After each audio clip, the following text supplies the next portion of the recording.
The boot stopped moving at dawn. December, 1944. A frozen field in the Belgian Ardennes. A German sergeant had been moving his platoon since midnight, keeping them off the road, because the roads belonged to American fighter bombers the moment the clouds broke. When the sound reached him through the trees, static. American voices. A radio. He had survived 2 years on the Eastern Front before France. He had fought the Soviets, armies that could absorb losses that would have shattered any Western force, that attacked in waves until the math simply ran out of men.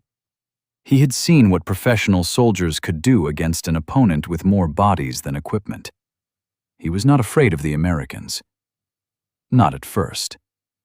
The word that moved through Wehrmacht units in 1942 and early 43 was consistent. The Americans were amateurs. Brave enough, in the way untrained men are sometimes brave, recklessly, without the discipline to hold when discipline was all that kept a position. They had equipment. They didn't know what to do with it. He had believed that.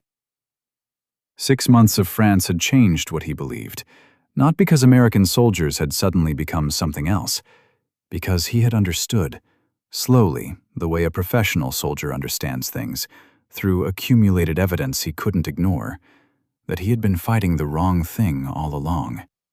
Not Americans. The system behind them. And the first signal of that system was always the same. Not Americans talking, Americans calling. He had roughly 3 minutes, sometimes 2. That was the window, between the crackle of a radio and the moment the air turned into something his vocabulary had stopped being sufficient for, somewhere near Saint-Lô in July. Not an artillery barrage, the way the textbooks described one, not a bombardment, something more total than those words. He ordered his men into the ditch. He had no way of knowing that this exact posture, experienced German soldiers throwing themselves off a road at the sound of a radio, was happening at hundreds of points along a front that stretched from the North Sea to the Alps. He had no way of knowing that the commanders above him, the men who had planned and launched what Hitler called the decisive blow of the Western War, had miscalculated American resupply times by a factor of 3. That this single miscalculation would cost Germany its last armored reserve before Christmas. What he knew was the radio, what the radio meant, and what nothing in the entire Wehrmacht's tactical tradition had ever produced an answer for. This is the story of how one of the most capable armies in history spent 3 years misreading its opponent. Not the soldiers, the system behind the soldiers. Revising that assessment, one battle at a time, always precisely too late. It starts in a mountain pass in Tunisia, and it ends in Belgian snow. Rommel's tanks crossed the American line before the defenders knew the attack had started. The Afrika Corps hit the U.S. II Corps at multiple points in a valley the Americans had been told was a secondary approach. By 9 in the morning, American units were breaking apart, officers losing contact with their men, equipment left on the road, men running. By nightfall of the first day, 10 miles of German advance on a front 30 miles wide. By the 6th day, American forces had retreated 85 miles. 85 miles.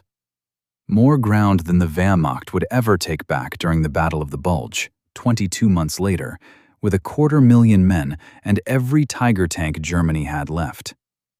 German field reports from those 6 days carry a specific quality.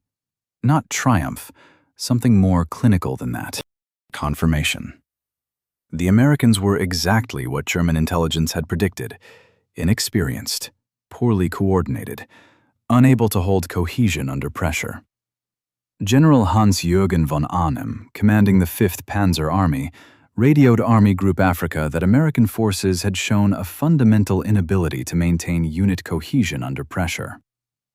Rommel, in his notes, wrote that the Americans had lost sight of the broader picture in the chaos of battle. A polite way of saying, they panicked. They broke. They ran. He also noted something he seemed to find interesting rather than alarming. Where he expected abandoned equipment, he found good equipment. American vehicles, American radios, American rations, better than what his own men were receiving. He did not write down what he thought that meant. One of his officers, inspecting a captured American command post, found 3 SCR-300 radio sets. The SCR-300 was a backpack radio, 22 pounds, 3-mile range, designed so any rifleman, could carry and operate it without specialized training. The officer noted in his report that the sets were of good quality, that prisoners had indicated they were distributed down to company level. He filed the report. No one appears to have done anything with it. The thing about Kasserine, the thing the German after-action reports almost uniformly missed, was not the defeat itself. Defeats happen. What mattered was what happened in the 8 weeks after it. Eisenhower sacked the Second Corps commander within days. He replaced him with Patton. Patton arrived in Tunisia and drove his jeep up and down every road in his sector for 48 hours before issuing a single order. He fined officers for incorrectly worn helmets. He demanded shaved faces within 3 miles of the front. He wasn't building a dress code. He was building the assumption that discipline is not negotiable, regardless of circumstances. That an army that decides the rules apply only when things are going well has already lost. 6 weeks after Kasserine, at El Guitar, the 1st Infantry Division met the 10th Panzer Division in open ground. The Americans held. More than held. The 10th Panzer lost 32 tanks in a single afternoon. Against an American infantry anti-tank defense that did precisely what it had failed to do 6 weeks earlier: coordinate, hold, and kill. German after-action reports noted the improvement. Better leadership, better equipment arriving. The Americans are learning faster than expected. The phrase that appears in several German intelligence assessments from this period: they are still learning. Still learning. Present tense, the implication being, there's a ceiling. That learning would plateau somewhere short of what German training produced, that the gap would hold. What German intelligence had no framework for was an army that learned the way a factory absorbs a design change. Not gradually, the way armies learn across generations, passing lessons down through decades of peacetime service. Immediately, systematically, at scale. The SCR-300 radios that officer had catalogued in Tunisia, they were already being distributed to every infantry squad in the European theater. And the doctrine that went with them, the doctrine that would make the sound of a radio into the most feared thing on the Western Front, was being written and tested and printed in training manuals that would reach every artillery battalion in England before the ships sailed for Normandy. What was that doctrine? And why had no army on Earth built it before the Americans did? 3 minutes. That was the number.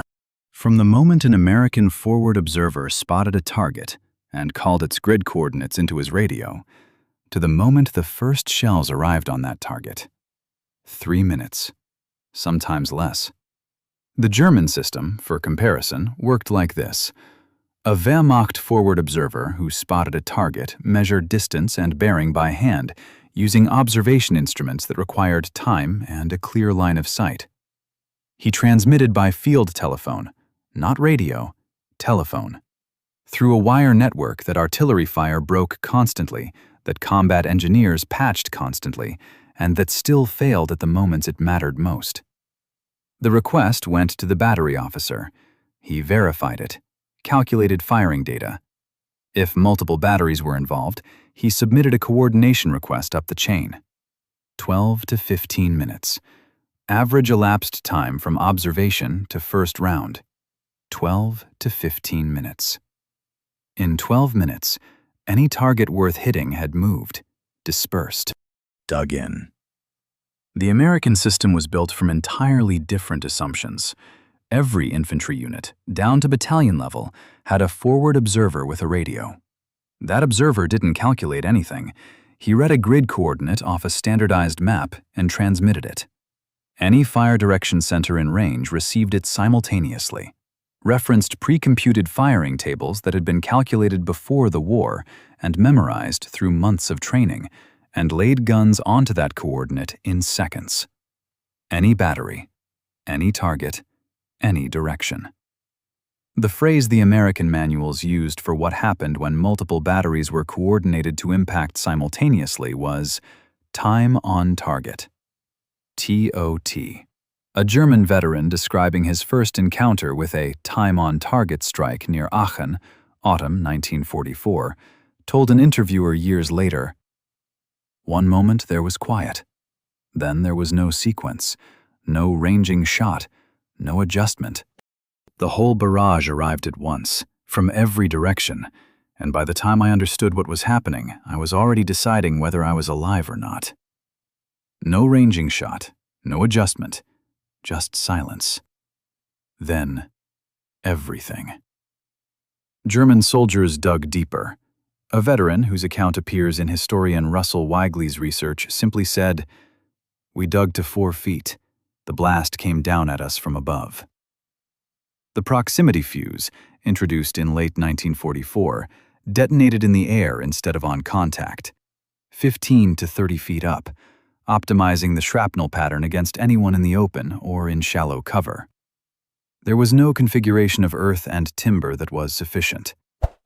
The L-4 Grasshopper, a 2-seat observation aircraft, cruised at 85 miles an hour, unarmed, fabric over a steel tube frame. A German soldier with a standard rifle could theoretically shoot it down. The Wehrmacht's reaction to L-4s circling above their positions was not contempt. It was the specific dread of men who knew exactly what that little plane was doing up there. A German sergeant captured near Saint-Lô described it plainly to his interrogator. "When we saw the small plane, we went to ground immediately. There was no point doing anything else. The artillery would find us within minutes." Within minutes. The crackle of an American walkie-talkie. German veterans, from Tunisia veterans to Ardennes veterans, privates to generals, mentioned this sound above any other when asked what they feared most about fighting Americans. Not the Garand rifle, not the Sherman tank, not even the fighter bombers. The radio. Because the radio meant the clock had started. 3 minutes. Sometimes 2. What the walkie-talkie connected to wasn't only a battery of howitzers 10 kilometers back. It was a doctrine built, before the war in American training grounds, around a single principle. American lives are worth more than American shells. Substitute steel for men wherever that choice exists. Build a fire support system so responsive that the choice almost always exists. The Germans had built a military tradition on the quality of the individual soldier. The Americans had built a system, deliberately, to make individual quality a secondary consideration. The radio was one part of that system.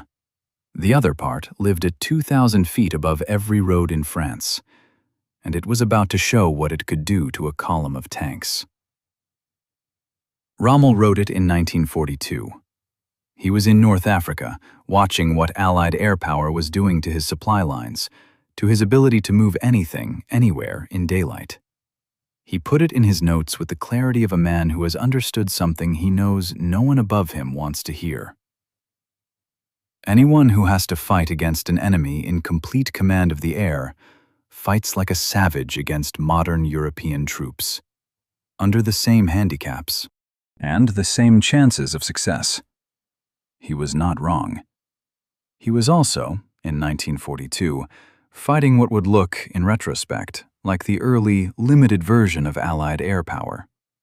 By June of 1944, it had grown into something he had described correctly, but never fully imagined. The 9th Air Force alone, more than 2,000 fighter bombers, assigned exclusively to ground attack, not air superiority, not strategic bombing, ground attack. hunting trucks, trains, fuel convoys, anything that moved on any road in weather clear enough to fly. German pilots had initially found reasons to be dismissive of the P-47 Thunderbolt, heaviest single-engine fighter of the war, more than 8 tons fully loaded, not particularly maneuverable at low altitude. Luftwaffe aces who had met it over Germany in 1943 wrote careful reports noting its weaknesses. The reports were accurate. What they didn't account for was the production number. Republic Aviation built 15,711 P-47s during the war. 15,000. The Focke-Wulf 190, the Luftwaffe's best ground attack platform, was produced in approximately 20,000 total across all variants across the entire war. The P-47 was one type, and it rolled off the line at a rate that German production had no capacity to match, not while also defending the Reich from bombers, supplying the Eastern Front, and trying to develop jet aircraft that came too late. General Bodo Zimmermann, Chief Operations Officer of Army Group D, wrote what has become one of the most quoted sentences in the entire German account of Normandy. The whole of the area through which our divisions must march was being most intensively patrolled by Allied air forces. No road movement by day was possible, not slow, not dangerous, impossible. Panzer Lehr began its march from Chartres toward Normandy on June 7th. Its commander, Fritz Bayerlein, had objected to moving in daylight.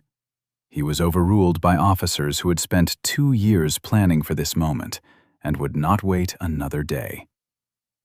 In a single day's movement, one day, Panzer Lehr lost 40 vehicles to fighter-bomber attacks. Bayerlein noted what the pilots were selecting, not the tanks. The tanks were armored, and the pilots knew exactly how long it took to kill a tank from the air versus how long it took to kill a fuel tanker. They were selecting fuel tankers. A Panther without fuel is a very expensive concrete obstacle. 40 vehicles.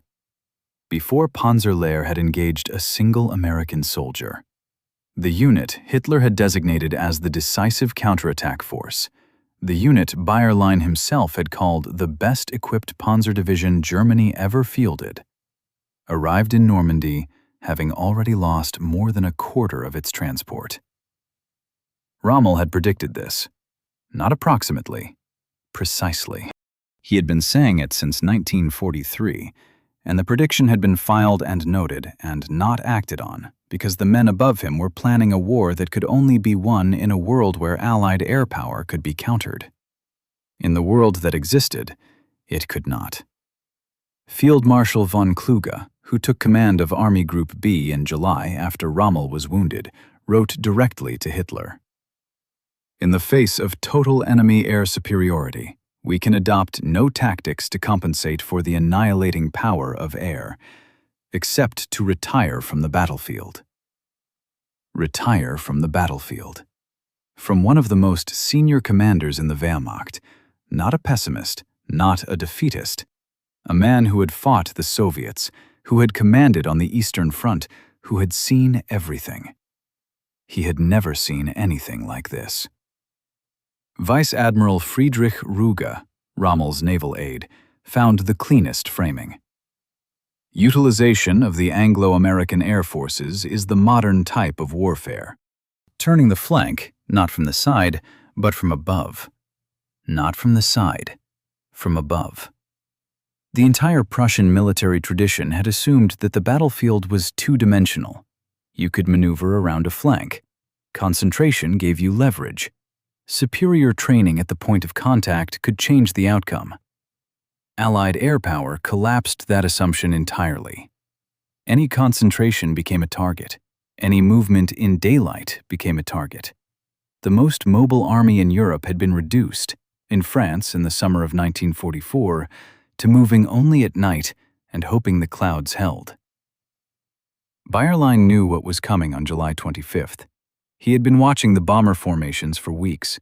He had no idea what the number was. 1,800 bombers.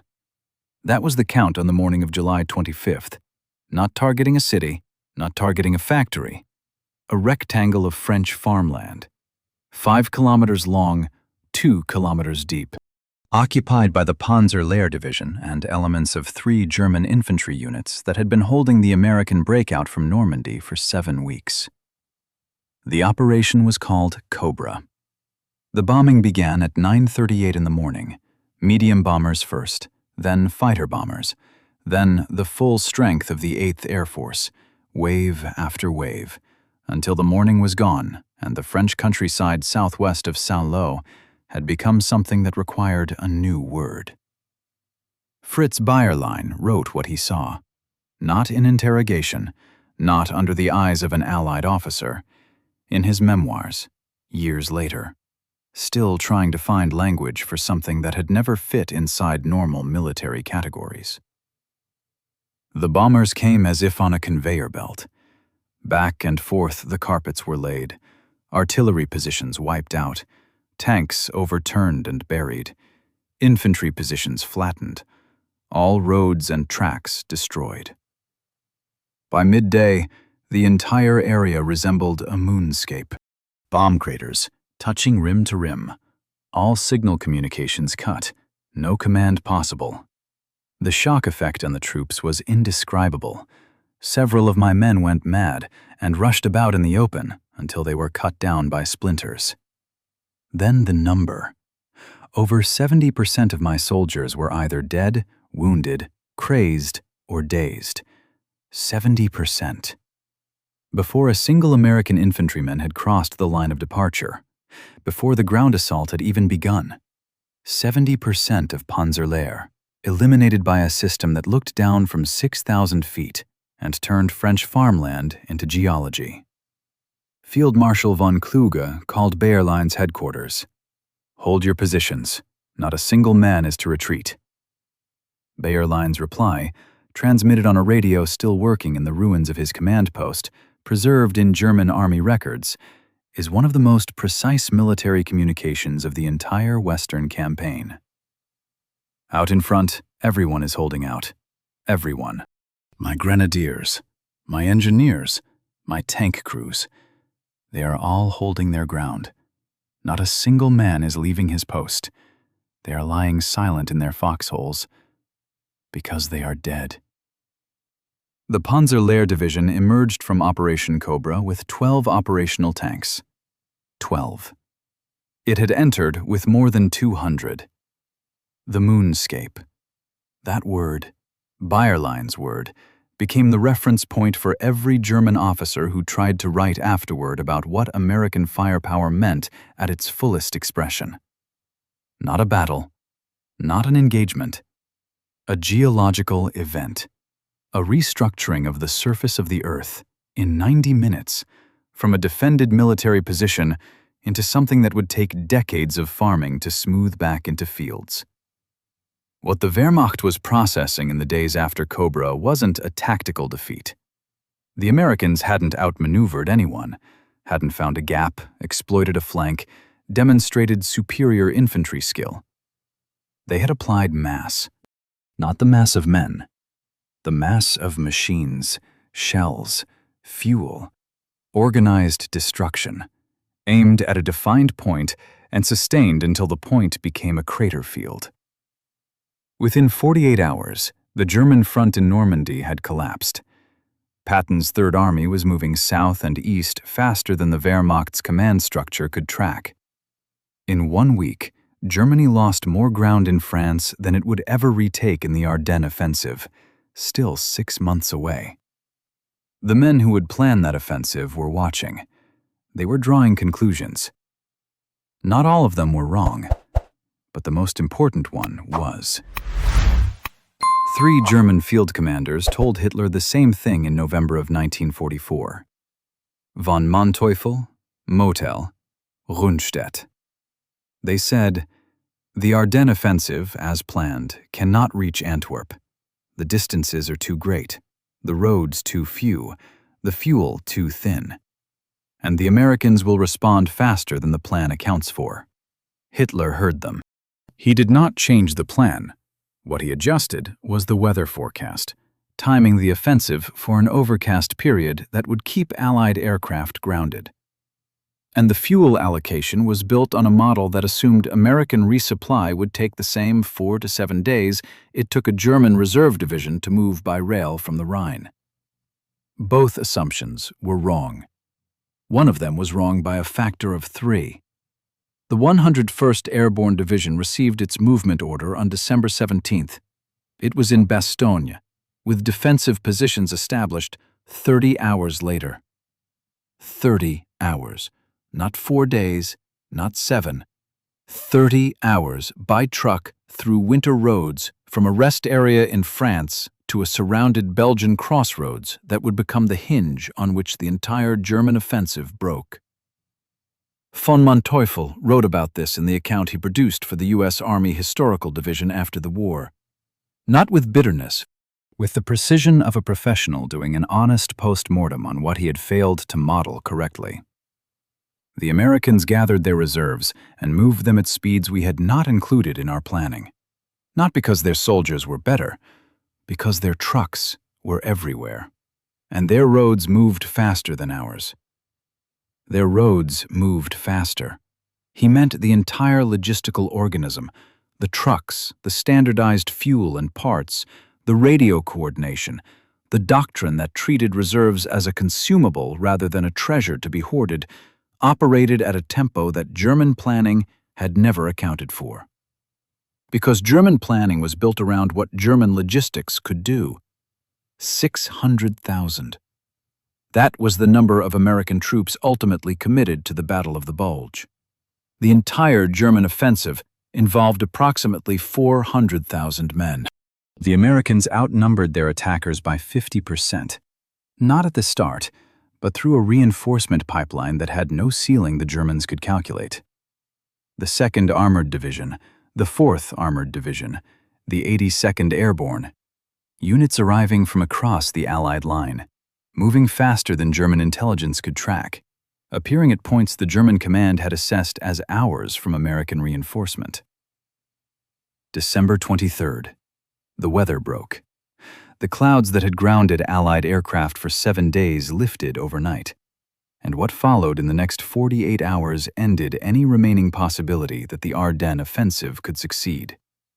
Von Manteuffel wrote, "The Allied air forces found worthwhile targets throughout the whole area of our offensive. Bomb carpets were laid on the roads and railways. Our already inadequate supply system was throttled. The mobility of our forces decreased steadily and rapidly. The fuel situation, marginal from the first day, became fatal. The 2nd Panzer Division had pushed deeper than any other unit in the offensive, farther than anyone on either side expected. 9 miles from the Meuse River, the objective that was supposed to crack the Allied line open. They stopped at a Belgian crossroads called Foix Notre Dame, December 24th, Christmas Eve. The crew abandoned the tank. Full ammunition, no mechanical faults. The crew was unhurt. There was simply nothing to put in the fuel tank, because the trucks that were supposed to bring fuel forward had been found by P-47s the day before they reached the front. The 2nd Panzer Division abandoned 90 tanks at the close of the Ardennes offensive. The 6th SS Panzer Army abandoned 180. Not from combat losses, from fuel starvation, caused by the same air interdiction campaign that had burned Bayerlein's fuel tankers on the road from Chartres in June. The same logic, the same result, different season. Field Marshal von Rundstedt, commanding the entire Western Front, gave his post-war assessment without ambiguity. The main reason for the failure of the Ardennes offensive was the lack of Luftwaffe support and the tremendous tactical air power of the Allies. Not American infantry, not American tanks. The system. The men who had felt that system from inside their tanks, in France, in Belgium, in the snow, had been saying the same thing since Kasserine. Not about American courage, about something harder to name. Something that only made sense when you had fought them long enough to understand what you were actually fighting. Helmut Rittgen, sat down to write his account of Panzer Lehr years after the war ended. He had survived Tunisia, survived Normandy, survived the Ardennes. He had more operational experience against the Americans than almost any other German officer who lived long enough to write about it. He was trying to explain a specific contradiction. Colonel Trevor Dupuy's analysis of engagement data from the Western Front, drawn from American and German battle records and published decades after the war, found that German ground forces inflicted casualties at approximately 50% higher rates than they suffered from American and British troops under comparable conditions. Across the entire campaign, man for man, German infantry was more lethal. German veterans offered this assessment openly. They were not wrong about it. What they paired it with was something harder to account for. Major Helmut Rittgen of Panzer Lehr, who survived the war and wrote one of the more honest German analyses of the Western Front, said it this way: "We were winning engagements and losing the war simultaneously, and we could not find the calculation that resolved that contradiction." Winning engagements, losing the war. Because the war was not being decided at the engagement level, an American infantry squad that hit a well-positioned German machine gun nest did not attempt to outmaneuver it with fire and movement. It called artillery. It waited. It walked forward through the crater. This wasn't cowardice. It was doctrine. Explicit. Deliberate. Built into every training manual, drilled into every squad leader, reinforced at every level of the command. American lives are worth more than American shells. Use the machine, save the men. German soldiers experienced this as a specific kind of frustration, because they could win the firefight and still lose what came next. Oberst Fritz Bayerlein, veteran of both the Eastern Front and Normandy, described the difference with the precision of someone who had felt both. Against the Russians, a unit that ran out of momentum could hold. Against the Americans, stopping was itself the danger, because stopping meant the radio was already working. There is a quote attributed to Rommel. The attribution is disputed, but the arithmetic appears in multiple verified German sources from the period. One of our Tiger tanks is worth 4 of their Shermans. The Americans always bring 5. One Tiger worth 4 Shermans. And behind those 4 Shermans, more Shermans. And behind those, the factory in Ohio that completed 11 Shermans a day. And behind the factory, the ship that carried them across the Atlantic. And behind the ship, the port where longshoremen who had never worn a uniform unloaded them onto trains that ran on schedules no bombing campaign had permanently interrupted. The individual engagement was real. The individual engagement was also irrelevant to the outcome, because the outcome was being decided at a scale the individual engagement couldn't touch. Erich von Manstein, widely considered the finest operational mind the Wehrmacht produced, wrote in his memoirs, "The German army was designed to fight enemies with comparable systems. It had no framework for an opponent whose primary advantage was logistical rather than tactical. We could outmaneuver, outshoot, and outfight American units in direct engagement. We could not outlast a system that replaced what we destroyed faster than we could destroy it. Could not outlast. 3 words that took 3 years and several 100,000 lives to prove. What did that look like in the final accounting? What did the arithmetic of a system that could not be outlasted actually produce when you added it all up at the end? More artillery ammunition in 11 months than the entire German army fired, on all fronts combined, in 6 years of war. All fronts, 6 years, 11 months. A German artillery battalion, short on shells, wrote a request up the chain of command and waited, sometimes days, for a partial resupply that might not come. An American artillery battalion, short on shells, called the supply officer. Trucks arrived the next morning. Not as a heroic exception, as the routine operation of a system built to function exactly that way. By March of 1945, entire German divisions were surrendering, not because they had been outfought, many of them had not been, but because there was no ammunition, no fuel, no replacements. And from every position, all night, every night, they could hear American vehicles. The sound of a system that did not sleep. Von Manteuffel, who would later lecture at West Point, invited by the same army he had tried to break in the Ardennes, was asked by a cadet what the Wehrmacht had done wrong. He said, "We designed an army for the war we expected. The Americans built a system for the war that existed." The war that existed. Not the war of maneuver and decisive engagement that Prussia had refined across 2 centuries. The war of the radio. In 3 minutes. The P-47 above every road at dawn. The ammunition truck that arrived the next morning. The replacement division. In 30 hours. The war the Wehrmacht could not outlast. The sergeant is still in the ditch. He has been here before, in variations of this ditch, on roads in France and Belgium for 6 months.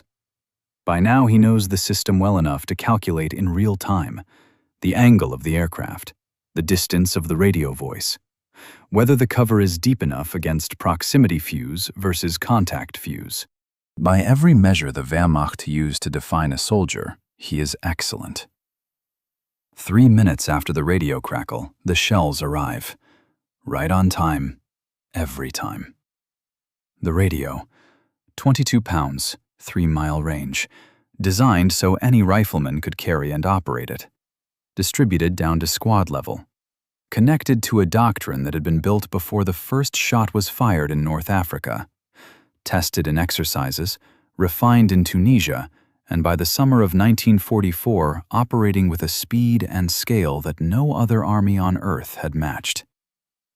Not because American soldiers were better than German soldiers, because someone had decided, before the war started, that the goal was not to produce better soldiers. The goal was to produce a system that made the question of who had better soldiers secondary to the question of how much you could put on a target in 3 minutes. The walkie-talkie was one node. The system was the Willow Run plant outside Detroit that completed a B-24 Liberator every 63 minutes. The system was 30,000 trucks of the Red Ball Express running 20 hours a day with their headlights on, because speed mattered more than concealment. The system was the artillery doctrine that connected a rifleman's radio to the guns of an entire division in 3 minutes. The system was the replacement division in 30 hours. In February of 1943, German officers in Tunisia called American soldiers amateurs. They were not wrong. In March of 43, those same soldiers stopped a German armored counterattack cold at El Ghatar. In July of 44, Fritz Bayerlein stood in a crater field and looked at what was left of the best-equipped Panzer Division Germany had ever built. In December of 44, a Panther tank sat on a Belgian road 9 miles from the Meuse, full ammunition, unharmed crew, and the men walked away from it. Because there was nothing to put in the fuel tank. The sergeant in the ditch heard the shells land. He waited. He stood up. He kept moving. He had been doing this for 6 months, and he understood, by now, what he was fighting. Not the soldiers, the system.